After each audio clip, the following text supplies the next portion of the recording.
What's up, everyone? Welcome to Week 15. This is the Fantasy Playoffs, and this is the Fantasy Cheat Sheet. This is episode number 12 of the show. If you're back on the show with us, you know how the show works. But if you're new to the show, this will actually be our final show this season. And this is where we're going to count down 10 things that you need to know heading into the games this Sunday. This is going to be a crazy week this week. We're going to get into it, but we've got lots of COVID cases, lots of injuries. So honestly, if you're on the chat with us tonight, and I will say this again as the show goes on, drop questions in the chat. We will be sure to get to as many questions as we can to try to help you out heading into this weekend. If you've got a tough start-sit call, if you're just wondering how to game plan with a bunch of guys that are questionable or on the COVID list, we'll try to help you out while breaking down the 10 things that we have to share with you this week. Reminder, as always, we are a member of the Going for Two Live podcast network. You can find us on Twitter at Going for Two Live, or jump on over to the Going for Two Live YouTube page. Subscribe there. Never miss an episode of all of the Going for Two Live programming. To introduce ourselves tonight, I'm your host, Jay Christensen. You can find me at JYC_DFF. I'm joined by two co-hosts. First, introducing Mike Hicks. You can find him at Drop the Mike FF. What's up, Mike? Not much, Jay. Glad to be here. Sad it's the last week, but fantasy football players are here, and let's get this roll. Let's get the show on the roll. Yeah, let's try to win some championships. And joining us again, you don't even have to say special guest or anything like that. My brother, he's back helping out Three again. times, baby! 3 times! It's in the Three Timers Club. It's Josh Christensen. I'm like the Alec Baldwin of SNL, just hosting the show, punching hot dog vendors, whatever Alec Baldwin does. That's what I'm bringing to this show.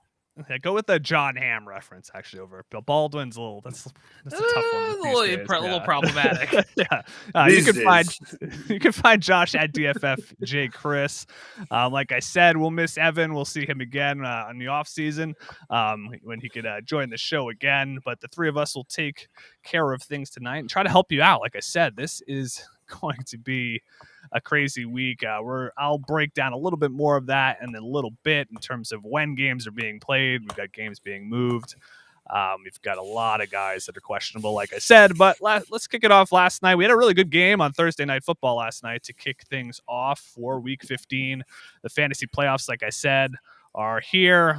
I hope you started off well. Hopefully you had maybe some Tyreek Hill in your lineup last night, maybe a little Travis Kelce. Mahomes and Herbert, both solid performances. I think Mahomes racked up more points than Herbert, but both will start you off right. Some decent performances from Eckler and Keenan Allen mixed in there as well. Chiefs pull out this game in overtime, 34-28. So good scoring game there. Chargers really had this game. Me and Josh's Chargers. I also like the Chargers. Bolt up, baby. I was so disappointed. Versus Mike's Chiefs. And the Chiefs pull it out. Unfortunately, because guess what? The Chargers forgot to do. They forgot to tackle Travis Kelce on multiple occasions. God.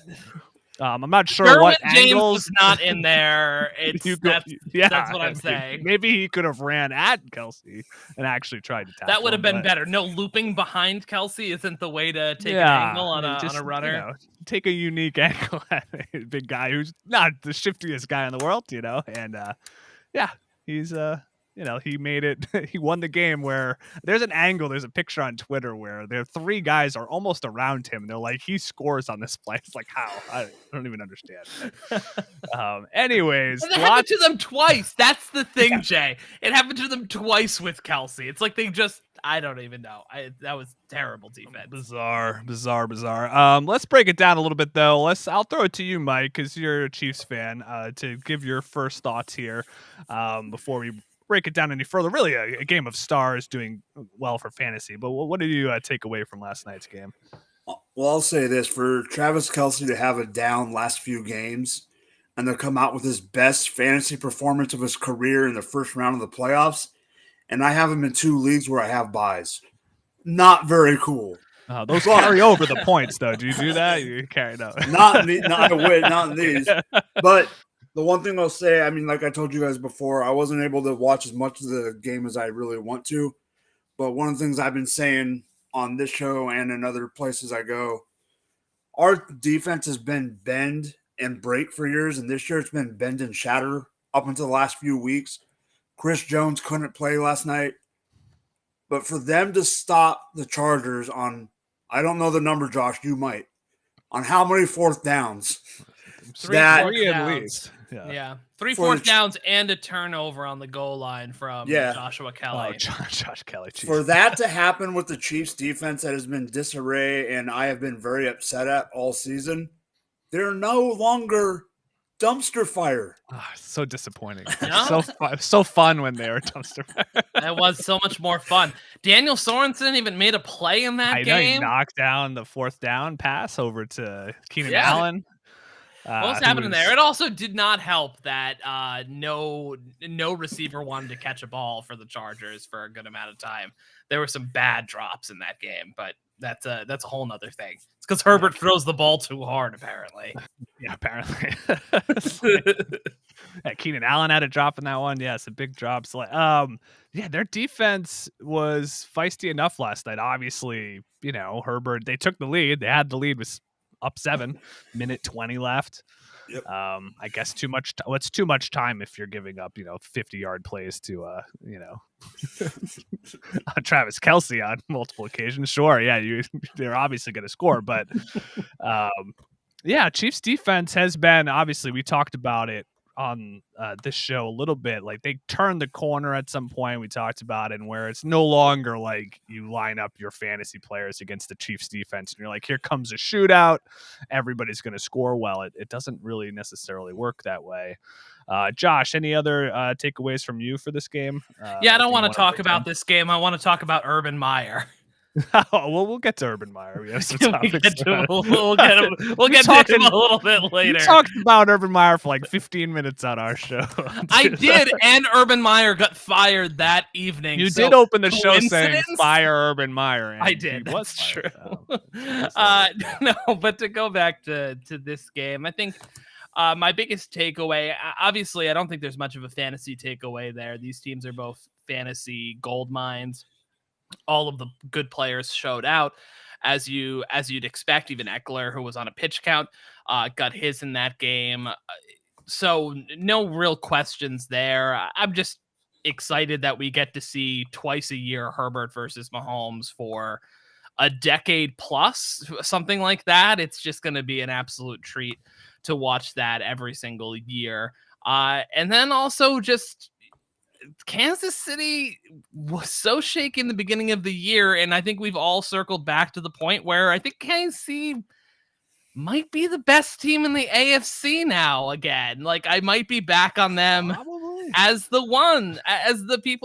most likely team to make it out of the AFC. They are a very fragile one, I guess. Like, you might get it. Yeah. I feel like they're very beatable. Like, that's I feel like every team in the AFC is extremely beatable. But Chiefs are the one I'd probably be afraid of the most, just because they've been you saw it in this game. We talked about it pregame. If Mahomes can keep a play alive, you can't cover Tyreek Hill for more than 3 seconds. No, he just busts 3. It's just unfair because he's lightning quick and he just runs great routes. I mean, there was one route, I think it was towards the end of the game, where he just cut in like it was a deep post and just absolutely insane. Spun and just lost his defenders. How do you possibly defend that? How do you? I just don't understand Tyreek Hill as a player. It's unreal to watch him run and cut and then make crazy catches with body control along the sideline. Yeah, that one catch on the sideline when the guy was pass interference and he still brought it down. Didn't matter. Man, scary team to play, I'll say. They definitely could lose, but man, not the team like Patriots versus them. I'd be very worried. I'm just not sure. We always have a chance if Belichick could figure things out, but that's a tough matchup there. Just go down the list. In playoffs. Patriots or Chiefs in a game, gun to your head, who you're going to take? It's probably going to be the Chiefs. The Titans, Baltimore. Obviously, we just saw San Diego, who I think matches up very well against them. And still, that's going to be a coin toss at best. Cincinnati, who else is the Buffalo? Buffalo brought it to them Buffalo before. is the best team to go against them because I think they can keep up firepower. Them and the if Titans got back Henry, that would be if they somehow Yeah, if Titans got back Henry and Henry looks like Henry again, then maybe. But I mean, just going down the list, like it's not that none of these teams could beat them, but if I'm putting money on any of those games, it's the Chiefs right now. It's fragile, but it's the Chiefs. They're back in the kind of the driver's seat again in the AFC. For sure. Yeah. Last point here to wrap up this game. Mike Williams, he was the one that kind of disappeared from a fantasy perspective, which is just what Mike Williams does. I don't know. He boom or bust. Really, it's been his MO this year. And when he booms, I mean, he can win you a week. This was not one of those weeks. Had a nice catch in that game, a couple nice ones, but really wasn't target. He was targeted 9 times. They didn't hook up enough. Only caught 3 of 9. It was Keenan Allen was kind of the main guy on offense for them, kind of as usual. But Mike Williams, if you could survive, you're looking for him to do something more for you if you can trust starting him, which, like I said, it's boom or bust. So you just don't know what week it's going to be. Let's get into this week, which we will start off here just to round out some of the injuries here before we kick it to our first topic. We've got, obviously, Deandre Swift was ruled out this week. He's still recovering from an injury. We had 2 players ruled out for the rest of the year, basically for fantasy purposes, and DeAndre Hopkins and TJ Hawkinson, who both are out for the rest of the season for you. We have just a litany of players on the COVID list. We've had to move games. The NFL today decided to move Browns and Raiders to Monday night. They're moving the Rams and Seahawks to Tuesday night, and also the Eagles and Washington football team also to Tuesday night. So you got 2 Tuesday games, you got 2 Monday games, and then we have 1 Saturday and a bunch of Sunday games. So lots of days of football, but it's going to be a very long playoff here as we started last night, and it's going to carry on through Tuesday. They did this because Rams had 25 players on COVID list. I think Washington and Cleveland had similar amounts. They basically couldn't field teams. Getting to the point where they didn't really even have enough people to have like a roster to complete a football game almost. And some big names on there on various teams, some not on that list there. Like you had Tyler Lockett, Jalen Waddle, Taylor Heineke, and Kyle Allen from Washington. They were going to have to start Garrett Gilbert. You got Baker Mayfield and also Case Keenum. So we were really going to the depths of some depth charts here. So we'll see who's back. But the big thing here is like you kind of don't know which players are going to be back and which ones aren't. So it's going to be an interesting week, to say the least, in terms of decision making on your rosters. So let's jump into some topics here, and I'm sure we'll touch on some of these COVID issues as we go along. But let's kick it to you, Josh, first for our first of our topics of the week. Yeah, and this is going to keep in line with our COVID topics as we go through. So another name on the COVID list is breakout star Jalen Waddle, who has been absolutely fantastic for you. But he is currently on the COVID list. He could be activated. I'm not exactly sure whether he was on the close contacts list or whether he actually tested positive. That's kind of nebulous at this point. But nonetheless, he is most likely going to miss his game on Sunday. And if that is the case, I like Devonte Parker as a top 20 play this week. He has had Devonte Parker, who has been on and off the field this year with some injuries, is healthy and seen at least 7 targets in 5 of his 6 games played. And, Jets defense. So I don't know what else more there is to say there. That's a lot of fantasy goodness for Devonte Parker if Jalen Waddle is missing. Now, obviously, if Jalen Waddle does find himself being activated again from the COVID reserve list, he takes a little bit of a hit, but I still think he ends up in that wide receiver 3 territory for you regardless. And Jalen Waddle obviously taking his place more towards the top 15 of wide receivers than further back. So Devonte Parker, especially with, we have players like OBJ who's on the COVID list. We have plenty of other wide receivers who could be missing. Devonte Parker could be just what you're looking for a high floor upside start this week in your quarterfinals match.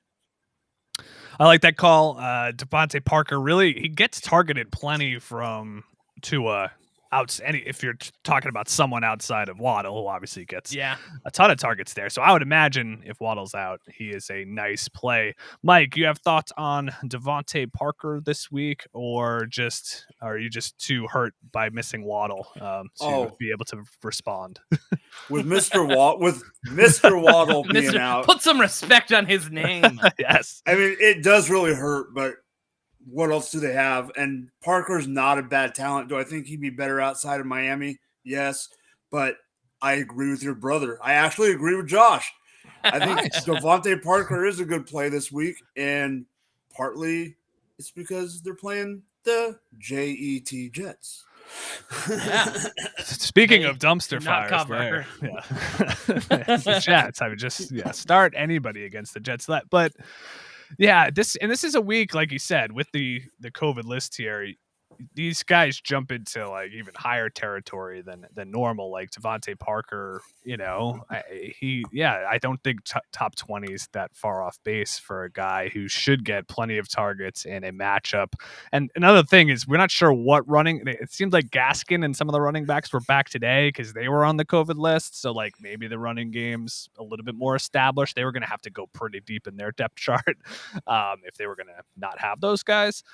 Which might have led to maybe some increased passing, but Parker's kind of between him and Gesicki are probably the most reliable passing options without Waddle. So that's going to be that should be a great play there.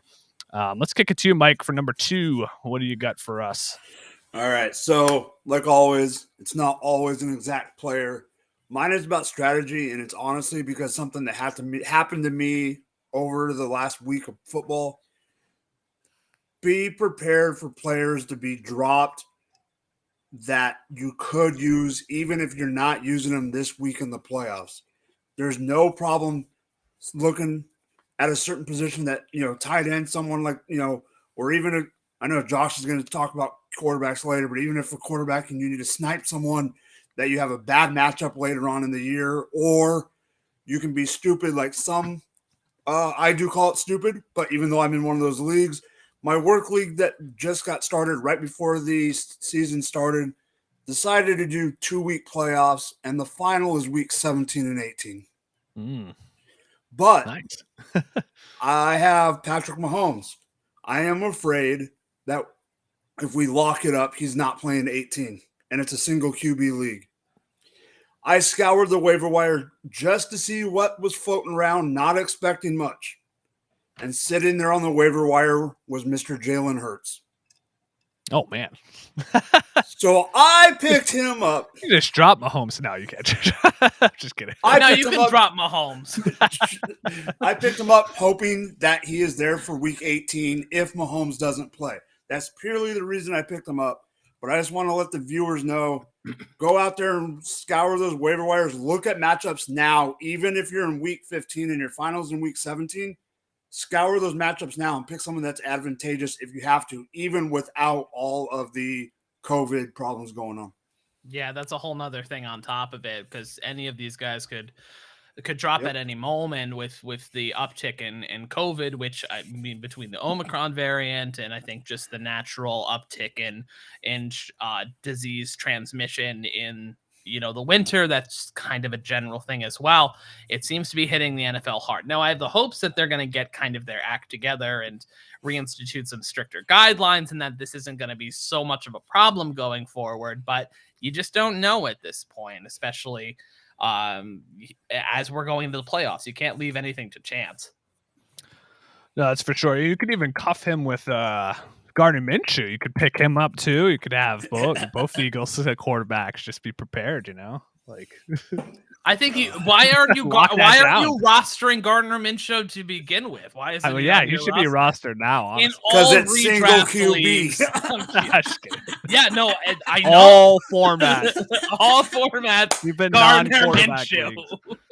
Non-quarterback, kicker only leagues. I don't kicker care. only leagues. Hey, I bet Gardner Minshew can kick some field goals. That's what custom players are for.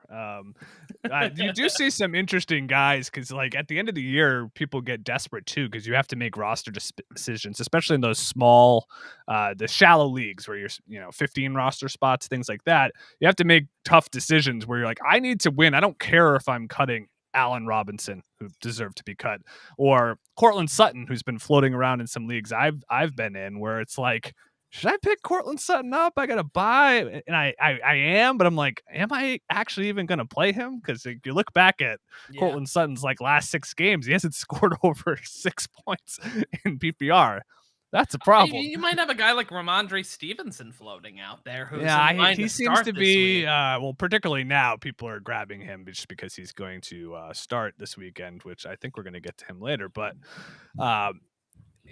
there's some of these receivers in particular, like A-Rob and Sutton, kind of stand out, where they're almost like these roster cloggers where people have held on and they're floating out there now probably because people are like, all right, I can't hold this guy in my team. I got to go pick up Rashad Penny or, last week or things like that, where they're trying to win a week to get into the playoffs or to win a playoff matchup. Like you got to cut guys like that at some point, but it can be advantageous to some teams that maybe can look to pick a guy up that maybe pops again, or, if you need them down the stretch.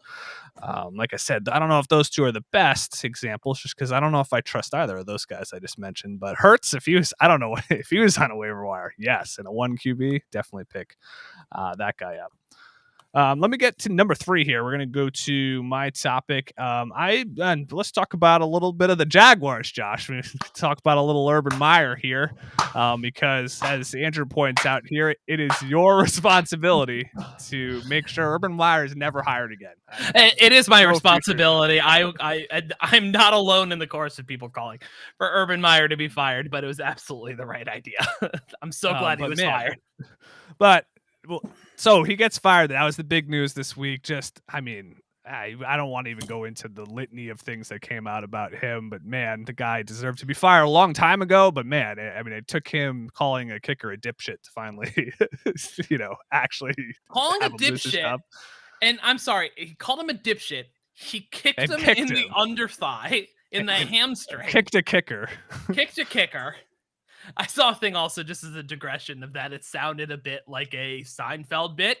You kicked a kicker? I kicked a kicker. You kicked a kicker? Why would you kick a kicker? I kicked a kicker, George. That's exactly what it was. But he also, I think the thing that offended me most is he called himself the head ball coach. Oh, I didn't even see that part. That was the quote. He's like, I'm the head ball coach here. I can kick whoever I want. Something about him saying head ball coach just makes... everything he pisses me off more than anything in that story. I hate, man. I think we got like Kyle says on the comments, never deserved to be hired in the first place. I think we all, when he first got hired, were like, really? Yeah, him? That guy? It was pretty bad. And then he hired Chris Doyle, a racist, to be the strength and conditioning coach. That should have been fireable immediately. And then everything from them on, just being a bad coach. It was a disaster. Just everything. Everything. And I want to talk about one of, I think. Sorry, Jay, get back to your point. Sorry for sidetracking. To get back to, we could talk about Urban Meyer we shouldn't, because honestly, it still probably inflates his ego that we're even speaking of him. But a benefactor should be James Robinson, I think, here. We're getting to Darrell Bevel already came out, who's interim coach here, saying James Robinson needs the ball more. He's one of their best playmakers. Trevor Lawrence said it. The guy produces when he gets the ball. Just look at his stats. When he's given opportunities where he's getting 15 touches and things like that, that's where he's having good fantasy performances and good performances for their team this year. They're playing better offensively in those games. If you look back, weeks 3 through weeks 6 this year, he scored 19 or more fantasy points in each one of those games. That's where he was getting close to 20 touches a game. Get this guy the ball. Last 2 weeks, he's had no more than 8 touches in games, and he scored no more than 4 fantasy points. He fumbled. Great. Your whole team's a disaster. I don't know why you're benching one of your best players because he fumbles. Carlos Hyde fumbled too. And thankfully, for James Robinson, if you're starting him this week, there will be no Carlos Hyde to even have in the mix there. He's actually going to miss this week. He was ruled out. So I think this should be a great James Robinson week. I really like him this week just because you get Urban Meyer out. There's just a lot of good mojo there in terms of where that team, I feel like they should rally or just get rid of all of them. If they don't rally this week, this would be the week that team should have a semblance of a good performance. Like they have to take a step forward here. It's a good matchup too. They take on Houston. So I think this could be a really good James Robinson performances. I really like him as a RB1, probably fringe RB1 right around there. And I would expect him to get around that 20 touch mark. So I really like him as a play. Thoughts there? Jaguars in general, you could take this, but James Robinson's got a benefit from this, right? I will throw it to you, Mike.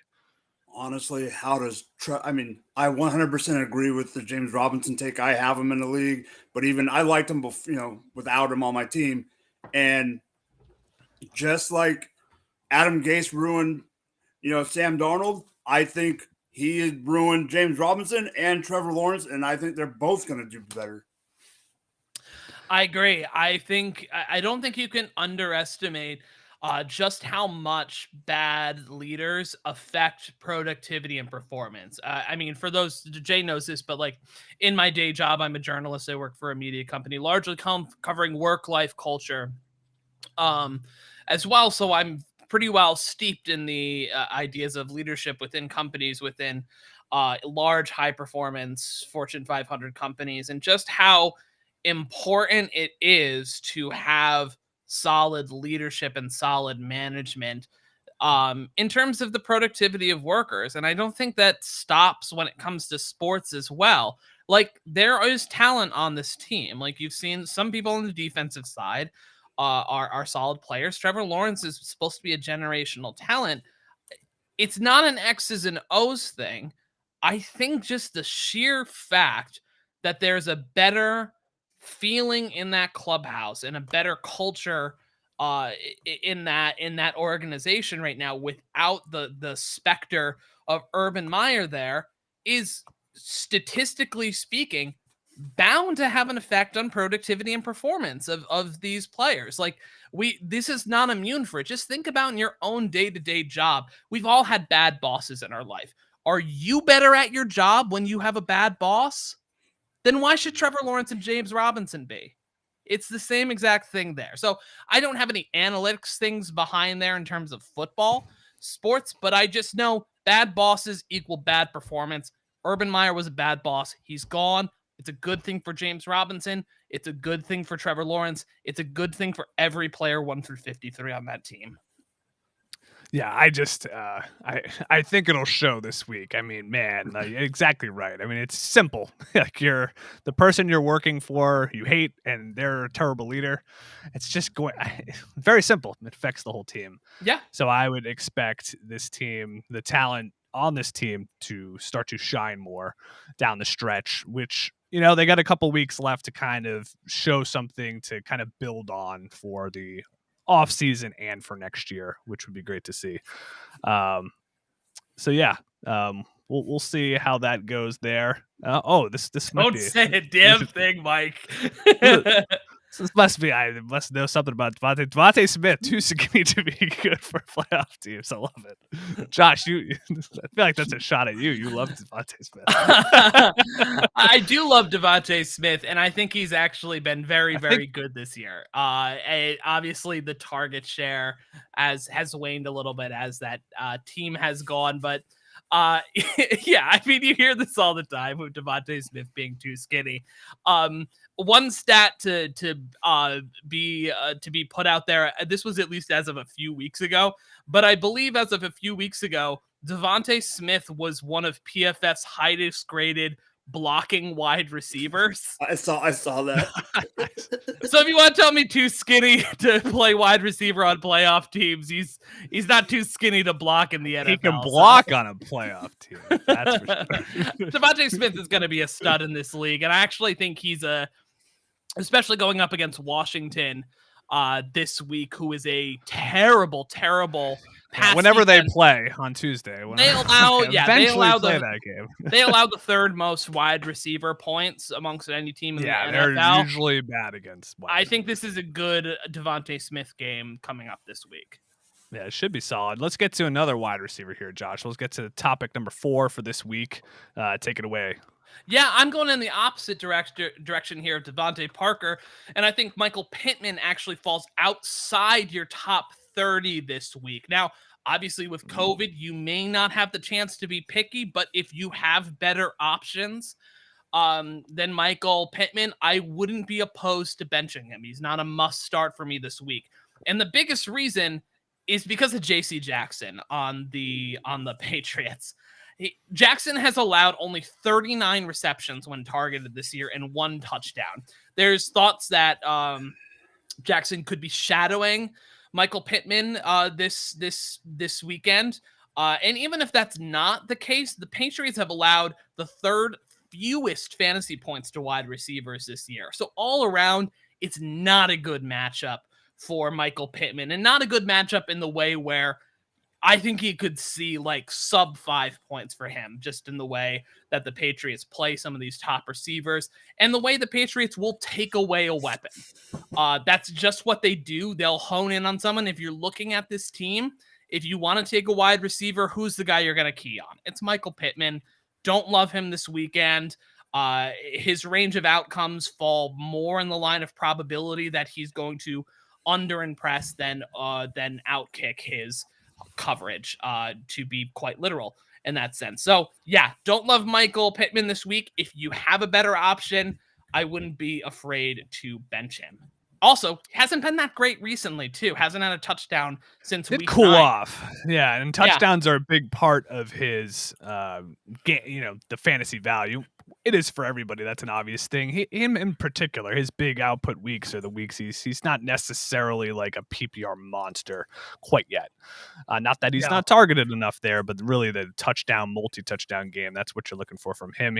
And here's a Pittman question from Kyle in the chat. We've got half PPR here. You got to start one. I probably know where you're landing on here, Josh, but we got Chase Claypool, Michael Pittman, or Jeff Wilson. So Jeff Wilson, probably the starter this week in that mix. Elijah Mitchell is out, so he should be the starter for San Francisco there. So a little cross-positional here. Where are you going here, Josh? You're probably not Pittman. You lean in more Claypool or Jeff Wilson? In this order, it goes Claypool, Pittman, then Jeff Wilson. I think I'm kind of off on that running game, especially because if Debo's in there, I think Debo's the running back. I don't trust Wilson at this point. But Chase Claypool's been pretty good for you, despite his, the kerfuffle that happened last week with him celebrating and at 40 seconds left. As weird as that was, he's got a great matchup this week. It's a team that's going to have to throw the ball against the Tennessee Titans, who I think will move the ball against a pretty depleted Pittsburgh defense. And Tennessee gives up so many fantasy points. They give up the 2nd most fantasy points a game to wide receivers. So I think Claypool and Deontay Johnson are both great starts this week. What about you, Mike? You differ there? You like Pittman a little bit more, or are you going Claypool or Jeff Wilson? I'm not as down on Pittman as Josh is, but to me, this is still a Chase Claypool, Pittman, Jeff Wilson. Yeah, I agree. I'll sweep that. I think Claypool's the best play there. Yeah, probably. I think you're probably starting Pittman. Roster complexion would be interesting if you could avoid him. But yeah, Patriots do have a tendency to shut down a weapon like that. And I definitely, Jeff Wilson, just don't trust how many touches he's going to get for a guy that had a flare up in his own knee injury a couple weeks back. And Debo playing out there, he's getting 7 to 11 carries. So I mean, it's going to cut into in the red zone too. RB1 is Debo, and then Jeff Wilson's probably the RB2. Honestly, how wild is that? Debo Samuel, man, I love Debo. So wild. Let's go to your next topic, Mike. Number 5. Take it away here. We're going back to that dumpster fire, I think. Me and Josh are getting along on tonight's show with our topics, and it even happens again. I mean, he goes Devonte Parker, and I'm going Myles Gaskin because I truly believe he's back, going to be back playing this week. He's off the list. It sounds like he's going to be in the lineup, and the Jets defense is the reason I like Gaskin more than Gaskin. As much as I like Gaskin earlier in the year, I have to say that. But the Jets defense allows 10.6 points over an opponent's average in PPR this season. Oh. So if a team's averaging for running backs, so if a team's averaging giving up 12 points or getting 12 points as a team, the Jets are going to give them 22. Yikes. So that's Jets the are trash. definition of a dumpster fire. Not on top of that dumpster fire, they're 32nd for the year to fantasy points to running backs, last in the league, and 28th in the last 5 games. So they really haven't got much better. With Waddle out, I do believe Parker is going to eat, but I also think they might get Gaskin involved in the passing game a little bit more, because this game, I think Miami's going to blow the Jets out. I know it's a divisional game, but I think they're going to blow the Jets out. And I think Myles Gaskin is a top 20 wide receiver or running back.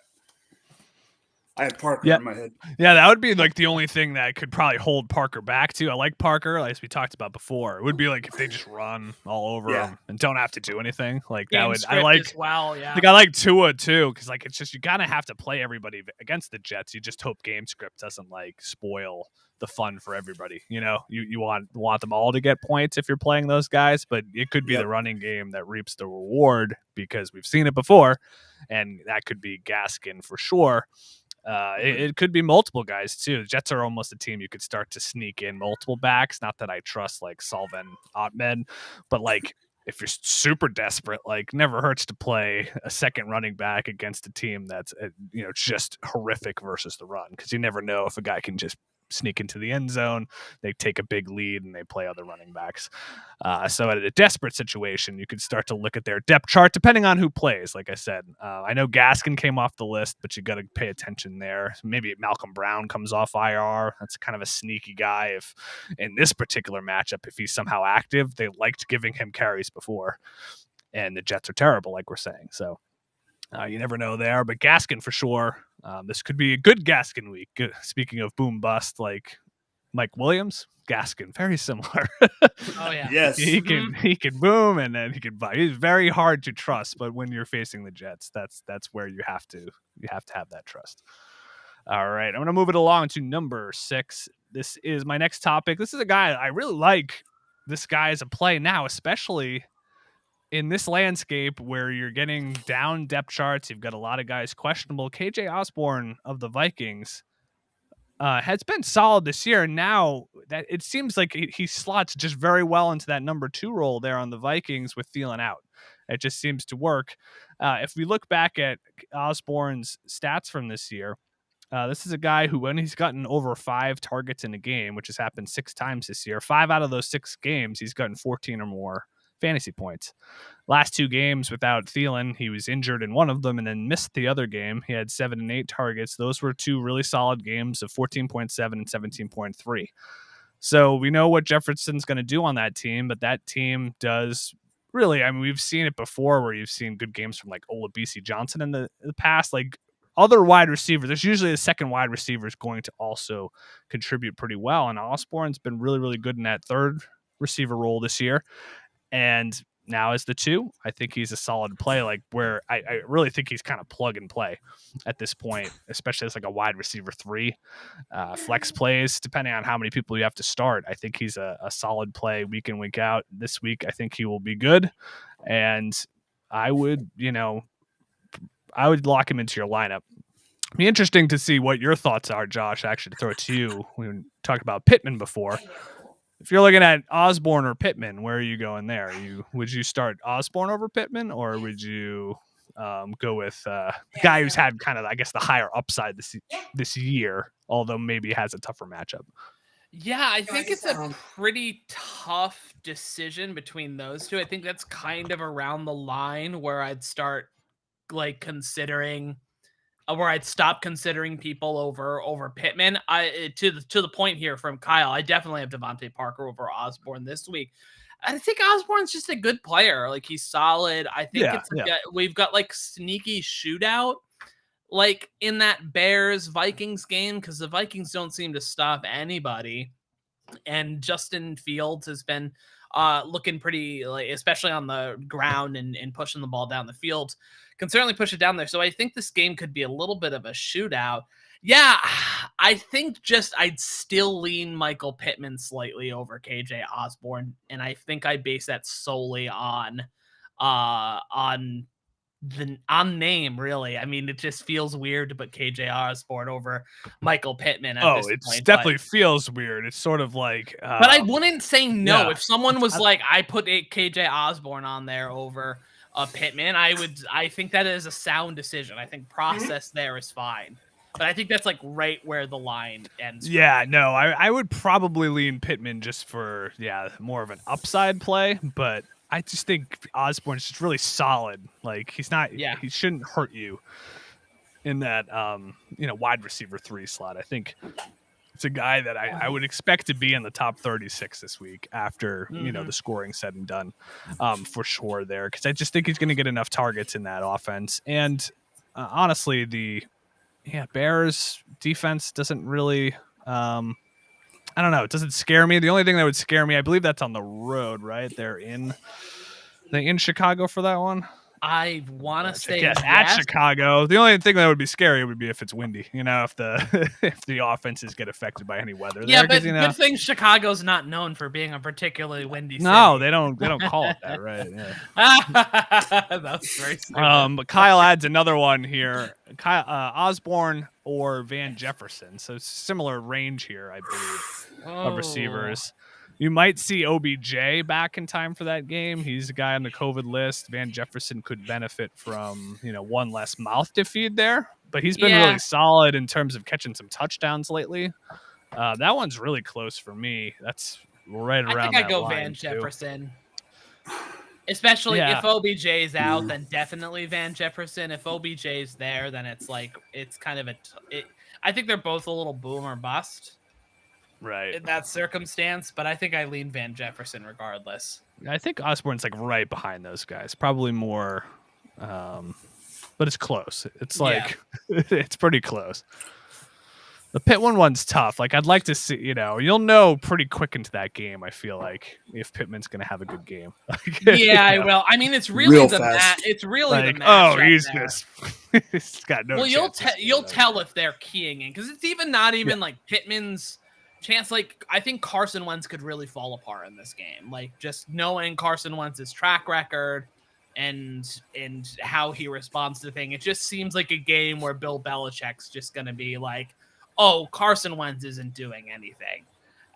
Whereas Van Jefferson gets to face Seattle, who has a terrible secondary. Yes. That's a good match. That's probably the best matchup of the group there, too, with Jefferson. So I agree. It's just sort of how they spread it around. Cooper Kupp had, he had like 50% of the targets it was an insane amount of target share versus like Jefferson, who had I think he had 3 or 4 targets. It just becomes overwhelming sometimes in terms of where the Rams' targets go. Oh, yeah. I mean, that's the thing with Van Jefferson. That's what he's fighting against. His target share, I'm sure, on the year is below 20%. His ADOT's probably 72 yards, though, because it seems like every time they go to Jefferson, it's deep down the field.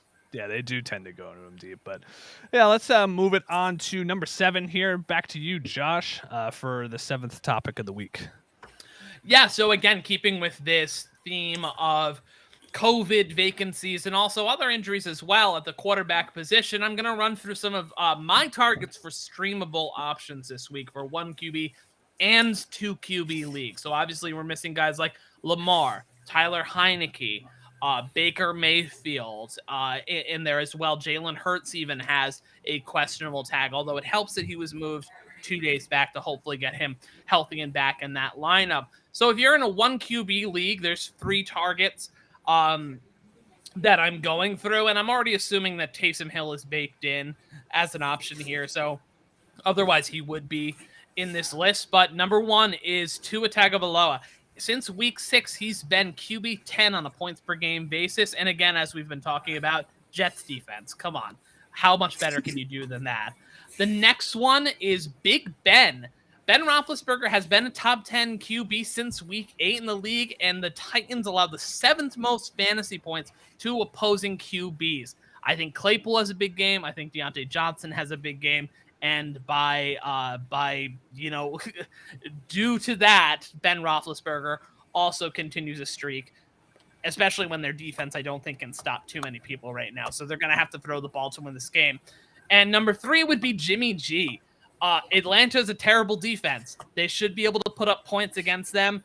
And George Kittle's just been an absolute beast for them. So I think as long as Jimmy G has Debo, Ayuk, and George Kittle, he's going to be a possible top 10 option for you with that, with the attrition right now at the QB position.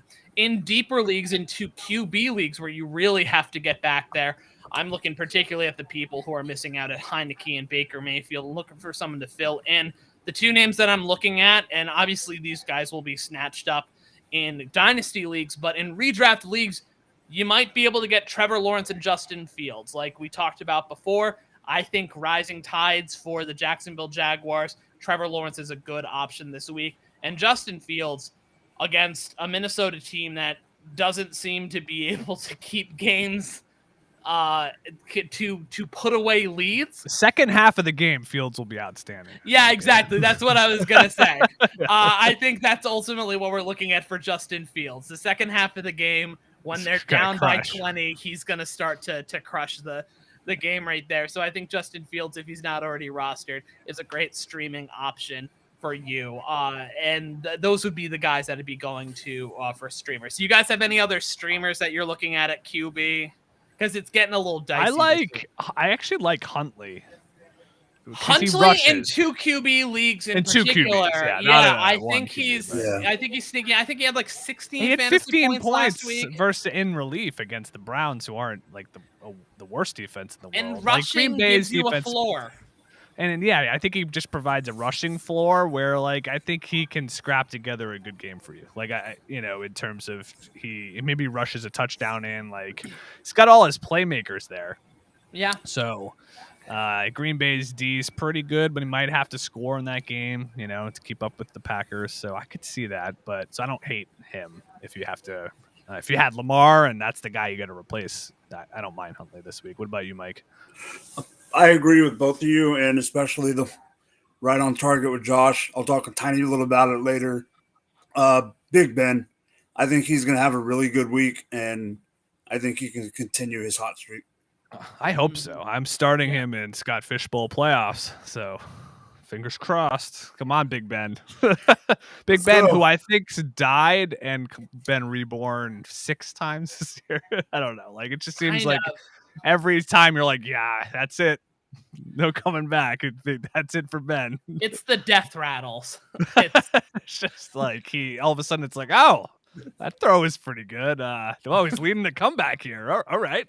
Didn't think this was going to happen. And then the next week it's like, oh, he looks like he's dead again. I don't know. I hope he's good this week. This is one more week, Ben. One more. Me and you. Take me to the next round. We got this. All right. Let's get to you, Mike, for number 8. All right. So let's talk about a player that is out and actually not out with COVID. The Arizona Cardinals shut down DeAndre Hopkins for the rest of the season, maybe come back for the regular playoffs, but that doesn't matter for us. The reason I bring this up is they are playing the Detroit Lions. Do I think the Detroit Lions are going to win this game? Absolutely not. But for some reason, Lions seem to try to – every other game that they lose, they're in the hunt until, they keep it somewhat close until they either go all the way down to the end and tie or lose on a 60-whatever-yard field goal, or they end up just messing up at the beginning of the fourth quarter.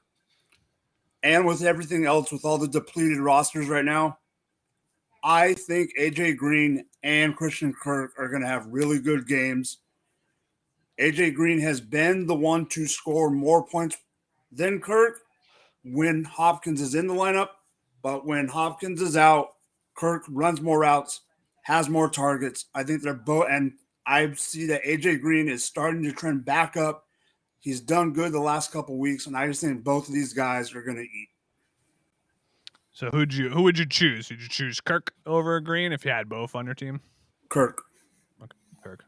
By you, Josh? Yeah, I agree, Kirk, especially for the upside. And, like, if there's anything Detroit doesn't do well, it's definitely cover wide receivers outside the numbers. So that's the guy that I would go with in this matchup. Yeah, what's interesting? Weeks 9 to 11. Now, this was with I believe Colt McCoy played all of these games, but do you know who the most targeted and receiver was and had the most receptions during that time? Well, was it Rondale Moore? Because he had Rondale the Moore. 11. Yeah. He had the 11 for 51 game. Yeah, he had that one uptick, so he actually led the team in those stats. I think his A-dot is like 2.1 or something. 2.5. I think he's had 3 catches beyond that he's caught beyond 5 yards. Yeah.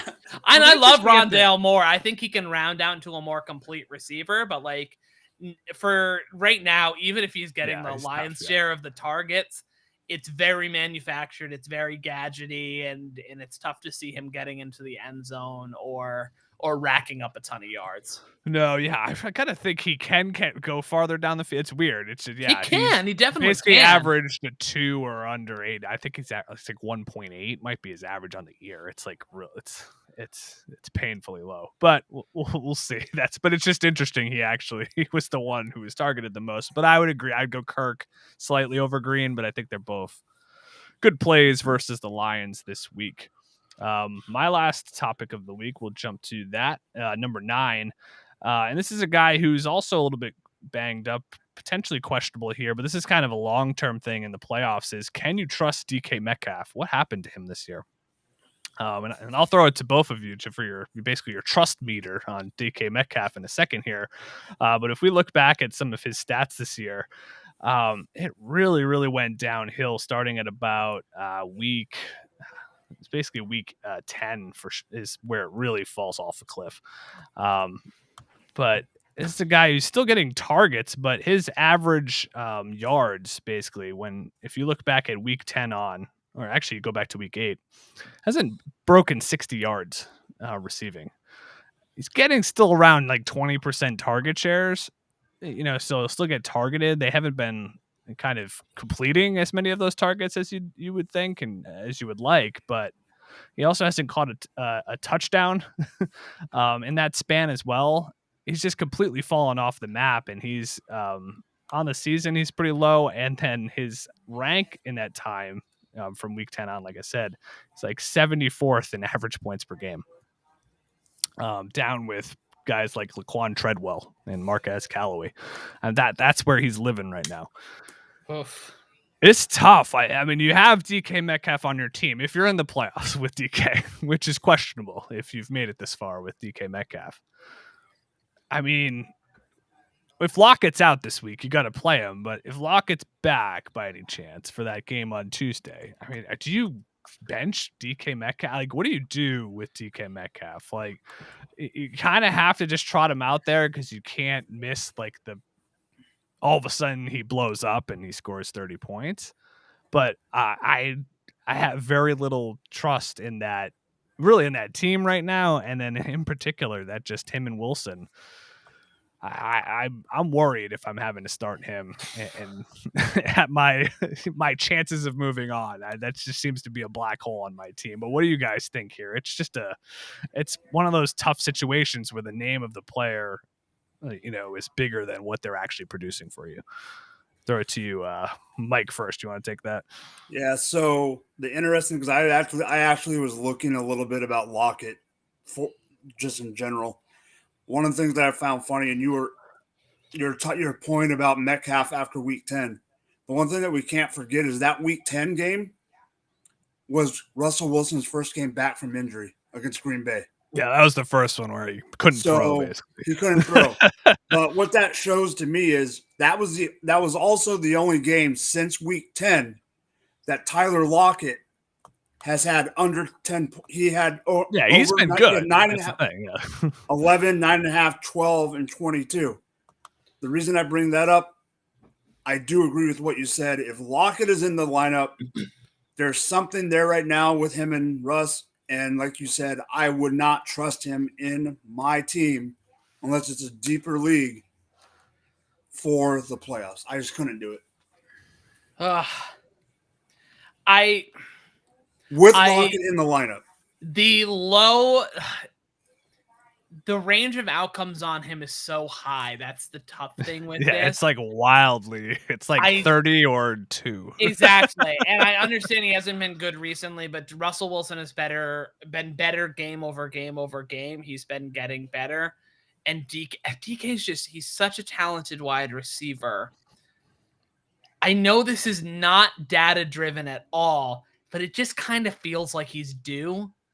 I don't know, like that's not a good way to approach these things. Is that analytics, Josh? Is that what they call analytics? It's not a good, it's really not a good take at all. But at the same time, are there, like, because you're in a league, you usually have to start 3 wide receivers in a league. You're usually looking at this. Are there 36 names you would put before DK Metcalf? If you're in a position where you're super top heavy at wide receiver and you're able to put those put people out there above him, great. But like KJ Osborne or DK Metcalf. DK Metcalf. About Julio Jones is 36 on Fantasy Pros right now. DK Metcalf. Easy. How about I will go to people near him. Those are guys that are like 36. So you're probably playing him. But like he's ranked right now over. That's the question. He's ranked over Amari Cooper. Do you trust Amari Cooper more? Oh, I would trust Amari Cooper more. DJ Moore, Marquise Brown, Van Jefferson. I would put him around Van Jefferson at that kind of like Brandon Ayuk better. He's farther down than him. Like Chase Claypool's farther down than him. But yeah, I think he's. It kind of starts to get gross where it's questionable, I guess, once you get into the 20s. So yeah, it's that's the thing. It's like to the point, like, and to Mike's point as well. Do I trust him? No, absolutely not. Do I have any choice but to play no him? Choice. Probably not.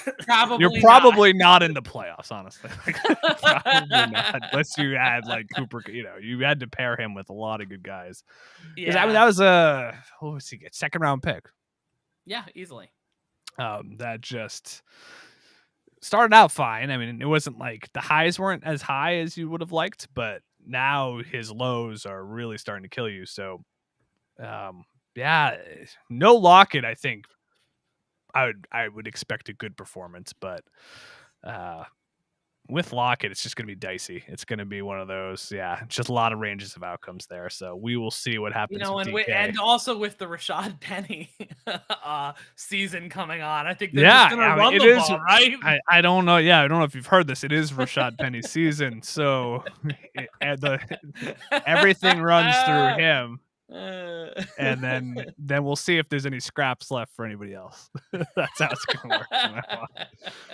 I mean, he had over 20. I mean, what do you have? 27 carries. I mean, like it could happen again. I mean, wait, was it that many? It couldn't 20. Have been it was in the many. 20s. 24. I don't know. I gotta look this up. I mean, what else? That's probably the only way that team can win, though. Honestly, like that team needs to run the ball. So we'll see. We'll see what happens this week. But let's get to the cheat of the week, number 10. This is where we give you some rapid fire stuff at the end here. Some quick stats and maybe a little gambling. Stuff like that. Maybe a choice, start sit, whatever we want. This is the cheat of the week. Let's start to you, Josh. What do you got for your cheat of the week this week? My cheat of the week is very simple, and it's I guess I'll rephrase this because I was gonna say like don't get too cute with your lineups. I'll say don't panic about your lineups. You've gotten to the playoffs. Don't start KJ Osborne over DK Metcalf. That might be cute. Right? You're gonna have to. Yeah, no, exactly. You're gonna have to make some choices on your roster given the situation that we're in with COVID and some of these injuries and on the fringe. But at the same time, like, don't over fret about some of the players who have bad matchups. As an extreme example, Jonathan Taylor versus the Patriots. Don't freak out about that. Jonathan Taylor's probably going to be fine. And if he's not, there's nothing you can do about it. Or like last week, I believe when people are like, should we play Dalvin Cook and risk it when he's coming off of an injury? Play Dalvin Cook. These are the guys. These are the horses you bet on. Mixed in, but yeah, exactly. But like at the same point, was there going to be a better option for you than Dalvin? Probably Cook? not. No. Probably not. So don't sweat about it too much. Stick to what you've been doing for the season so far. Don't change your process. Trust your process. It's gotten you to the playoffs. Relax. Enjoy the 17 days of football for this week 15 playoff. Yeah, it's gonna be this week will last forever. We'll never get to the next round. Just keep going. You could definitely have moments, particularly when it gets a horrible matchup for a good player. Just you have to. At a certain point, you have to start your studs. You just don't get cute. That's always good advice. Just like, yes, no, I'm not benching this guy, like under any circumstance. Let's get to you, Mike. Though number 2, what is your cheat of the week? All right, so I'm taking over Evan's spot for Mr. Gambler today. Yes. I'm going upset, but instead of diving into like a big old matchup of just one game, I have a few upsets, and you guys will hopefully agree with me. The first one is honestly do not understand. I don't think it's going to be as a blowout as Josh does, but I do not understand how the Indianapolis Colts are a 2-point favorite over New England. I just think New England is going to win this game, and probably the one place that Indianapolis Colts isn't great is in the middle up front. They're having problems against the run, and I think obviously not to the extent as last week, but I think Mac Jones and Bill Belichick are going to exploit that part of No the team. passes for Mac Jones again. It's Not just that Randry Stevenson. It's a Imagine if Randry they did that. Stevenson. The other one I want to to bring up real quick. I had one more stat to add to Josh's. Yes, since week 8, Big Ben has been in the top 10 for quarterbacks, but in the 3 of the last 4 weeks, he's been even top 8 in the last 3 of the last 4 weeks. I think, like we said earlier, Big Ben's going to have a good game, and they are going to beat the Tennessee Titans. Whoa.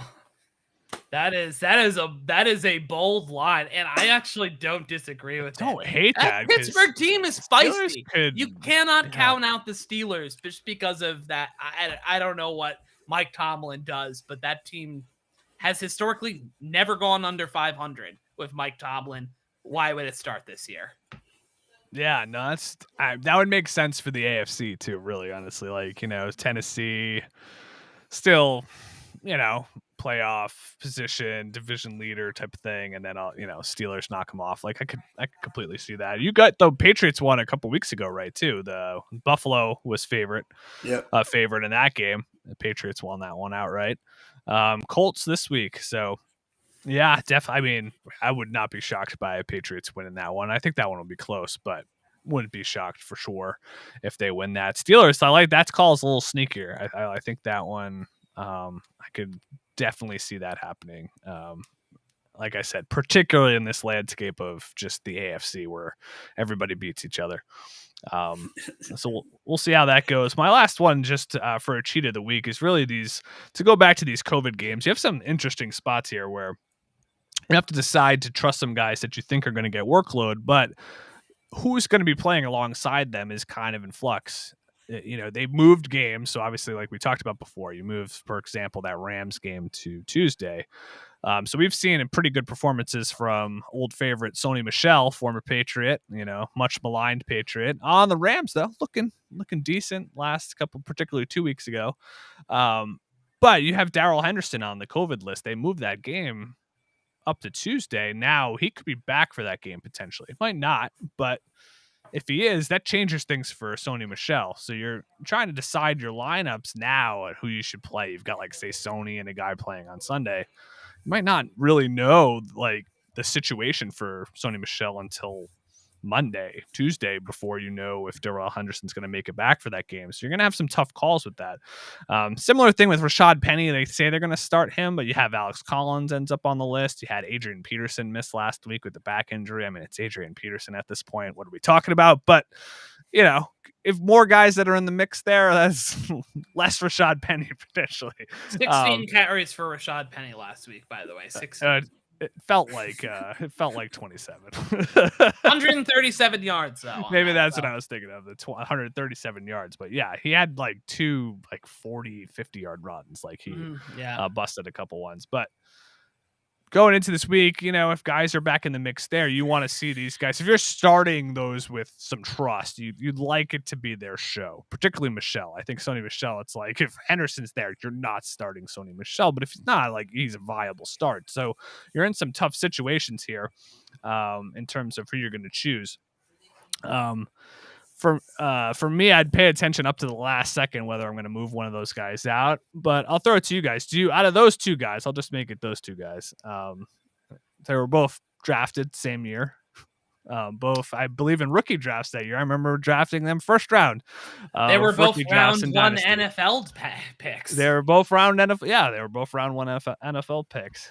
Who do you trust more this week? Say they're both starting. Who's your guy? They're facing each other. This is the matchup we've been waiting for years since they were drafted. Who would you take? Sony Michel or Rashad Penny? If Henderson's out, I'm going Sony. No, I agree. It's a better offense, so I think that's probably the safer pick. But I'm going to go Rashad Penny. I just have more trust that, are we sure Rashad Penny's going to get the volume of carry? I don't feel pretty confident. That's the thing is, I think all things being equal, talent-wise, whatever. Well, yeah, that's definitely a push. I'm just with both of them, I'm just I trust that Sony would get more points just in general if he's more touches if he's starting. But yeah, probably. It's not a great choice. It's not great, Bob. No. I just like the uncertainty of these spots where, and then some of the quarterback spots too. I don't know if you can have any faith that you're going to get Baker back or you're going to get Lamar's the biggest worry. Taylor Heineke, Lamar's that's a legit injury. So I wouldn't necessarily. He didn't practice all week, so I wouldn't have any faith that Lamar's going to play. But say Taylor Heineke, you're in a super flex league. It's I mean, if they put together, you never know with these ones where they put together 2 negative tests when they're based on the protocol if they're vaccinated or however it works. But there are chances guys can come back. It's just hard. It's so you have to find other plans. I would say. I think you have to try to go with this guys playing Sunday that are going to play. Yeah, that's the problem. Is since they're on Tuesday now, if you make a decision to keep them and make sure that you're screwed, and so it's just you kind of have to take the safe route. Yeah, unless you want to carry Garrett Gilbert and ride with him Tuesday, which sounds like a disaster to me. Yeah. But speaking of disasters, week 15 of the NFL. Here we go. Yep. And we can end it there for our last show of the season because holidays are coming. Fantasy playoffs are here, and we'll be gone before we're back. So this will be our last show of the season as we go into hiatus. We're in talks of some off-season shows. We'll see when we're back. We'll throw that out on the Twitter. And when the fantasy cheat sheet will return. But I'll throw it around to you guys. Quick round robin, plug some stuff where we can find you. Josh, take it away first. Yeah, so you can find me at DFFJ Chris on Twitter. Follow me there as I mostly cry about bad uses of data and bad data, which is just the bane of my existence on fantasy Twitter right now. You just do better at data, everybody. And you can also find me on the Brothers of Dynasty podcast with Jay and with our brother Andrew as well every Tuesday night at 8:30. Stick around for us. We'll be running through the holidays into the off season when we'll start talking about 2022 rookies. So join us for that. All right. Where can we find you, Mike? So right now you can find me, all my stuff are going for 2. I haven't done a lot lately, but with Dynasty coming up, for you guys on your podcast, Dynasty is when my season really starts now. So I'll be doing rookie profiles and some more content for sure.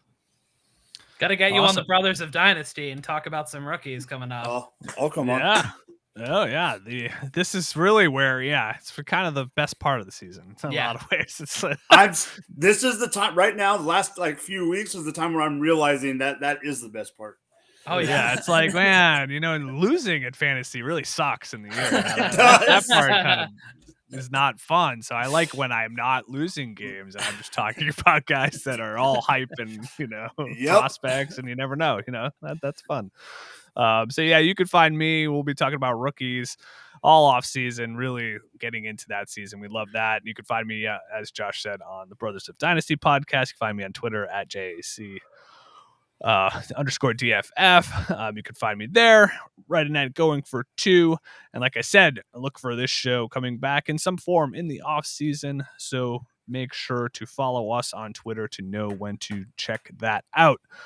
So for Mike and for Josh and for Evan, who couldn't be here, thanks for joining us all season long here. It was really fun doing the show on Friday nights and breaking things down with you guys and with the people on the chat this season. So we look forward to seeing you again, and good luck this week and in the rest of the playoffs. We hope you win. Let's all win some championships this year. And until we see you again, happy holidays, everybody. See ya.